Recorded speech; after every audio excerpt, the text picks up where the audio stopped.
काला कानून है। हम लोग सरकार के विरोध में हैं कि ये डिवाइड एंड रूल ये चाहते हैं हमारी जिंदगी खत्म हो जाए, मर जाए, यहाँ पे हम तो नहीं हटेंगे। तरह का संविधान गया तो सब जाएंगे। हो तो ये बिल सबके लिए हो, वरना किसी के लिए ना हो। कि जो मुसलमान हैं उनको नागरिकता से वंचित करने की कोशिश है और कुछ नहीं। भारतीय मुसलमानों को दिक्कत आएंगी। हमें निकाल के बाहर के लोगों को क्यों लिया जा रहा है? बिल्कुल, आज हम यही सवाल उठा रहे हैं कि नागरिकता किसी का हक हो सकता है, लेकिन हिंसा करने का हक किसी को नहीं। फिर क्यों शहर के शहर नागरिकता पर अफवाह की आग में झुलसाए जा रहे हैं? कौन है वो जो देश के अमन चैन को आग लगाने की साजिश रच रहे हैं?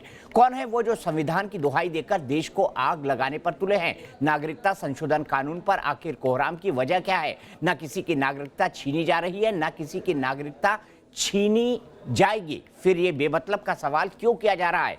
हर हिंदुस्तानी यही सवाल पूछ रहा है। राजधानी दिल्ली में एक बार फिर नागरिकता संशोधन कानून पर शुरू हुआ विरोध बवाल में बदल गया। दिल्ली गेट पर प्रदर्शनकारी ऐसे बेकाबू हुए कि कार को आग के हवाले कर दिया।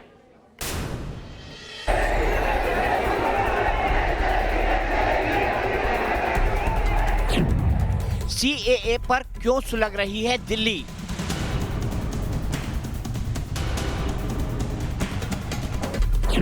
अफवाहों की आग के लिए कौन जिम्मेदार है?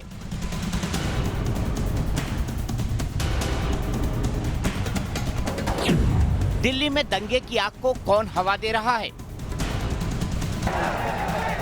दिन में प्रदर्शन, नारेबाजी और शाम होते होते आगजनी। सीएए के मुद्दे पर दिल्ली में चल रहा हिंसक प्रदर्शन थमने का नाम नहीं ले रहा। विरोध जताने का ये कौन सा तरीका है? संपत्ति को नुकसान पहुंचाकर ये प्रदर्शनकारी क्या संदेश देना चाह रहे हैं?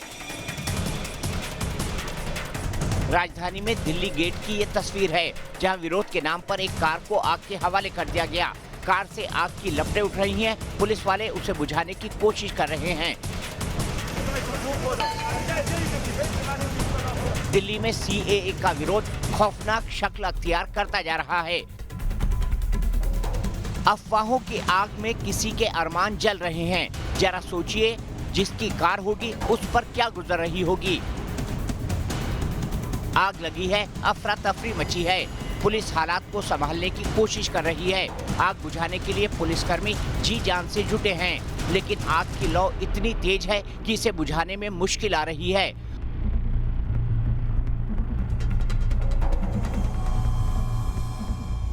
आखिर कितनी कारें, कितनी बसें जलाकर मानेंगे प्रदर्शनकारी? अफवाहों की आग आखिर कब शांत होगी? दिल्ली में हर कोई यही सवाल पूछ रहा है। संपत्तियों को नुकसान पहुंचाया जा रहा है। इसके अलावा दिल्ली में जगह जगह प्रदर्शन भी हो रहे हैं। इंडिया गेट पर प्रदर्शन की तस्वीरें हैं। कड़ाके की ठंड के बीच दिल्ली का माहौल बेहद सरगर्म है।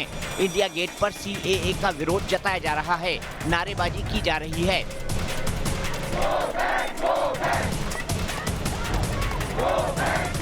सरकार लगातार यही समझाने की कोशिश कर रही है कि नागरिकता कानून में किसी के साथ भेदभाव नहीं किया जा रहा, लेकिन माहौल ऐसा है कि प्रदर्शनकारी कुछ भी मानने के लिए तैयार नहीं हैं।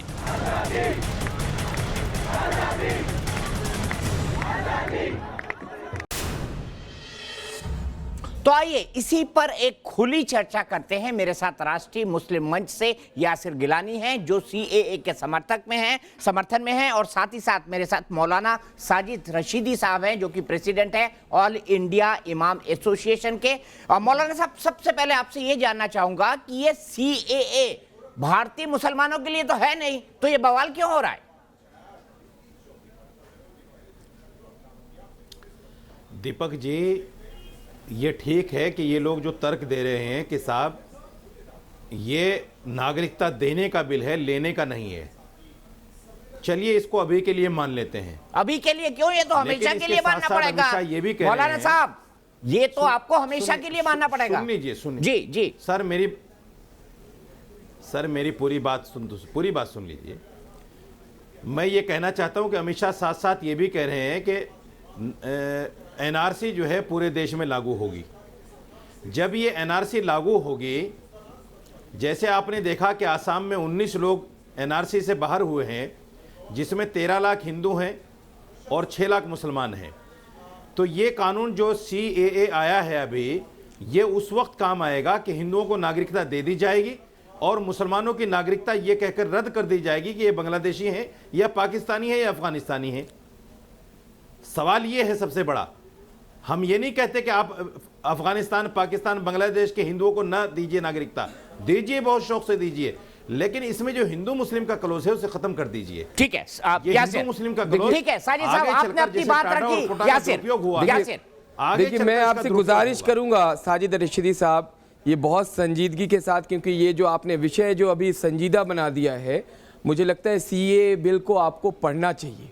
आप बताइए कि क्लियर, जब आपके भारत के वजीर दाखिला यानी होम मिनिस्टर और वजीर आज़म दोनों आपसे अपील करते हुए ये कह रहे हैं कि सिर्फ 3 देश, पाकिस्तान, अफगानिस्तान और बांग्लादेश से जो प्रताड़ित और उत्पीड़न के शिकार होके भारत आएंगे, उस सिस्टम में आएंगे, वो उस क्लॉज को कंप्लीट करेंगे, फॉर्म फिल करेंगे, जो एक पूरा का पूरा प्रोसेस है, उसके बाद उनको वेलकम किया जाएगा, उनको नागरिकता दी जाएगी। तो आप मुझे बताइए कि कहाँ से मुसलमानों के लिए ये ज़्यादती हो गई? किसने कह दिया कि मुसलमान भारत से बाहर चले जाएंगे?